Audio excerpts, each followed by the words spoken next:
Greetings, this is Shawn Chumbar, and I will be presenting a demo video for Assignment 5 Part B, timeGPT Fine-Tuning. You can view the run of the Colab on my GitHub. So to start off, we're going to go ahead and install the required libraries, which includes NixTLA. We're going to import the required modules. So we're going to import pandas, NixTLA client, utils forecast losses, utils forecast evaluation, and the associated methods that we're going to be using from those imports. Then after that, we're going to go ahead and get the NixTLA API key, initialize the client, and we're going to go ahead and load and inspect some of the data here.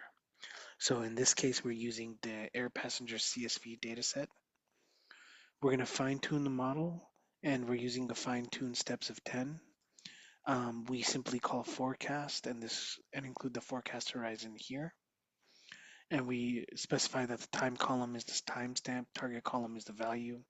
We could have renamed the columns to DS and Y, but this is one option to just go ahead and specify the columns. You'll see here we go ahead and plot the forecast results here. Then we're going to go ahead and experiment with fine-tuning depth.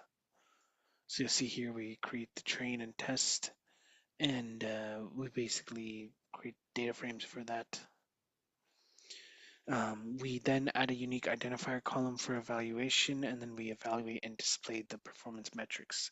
So you could see here, MAE in timeGPT depth 1 is 22.67, in depth 2 is 22.67 as well, and in depth 3 it's the same thing.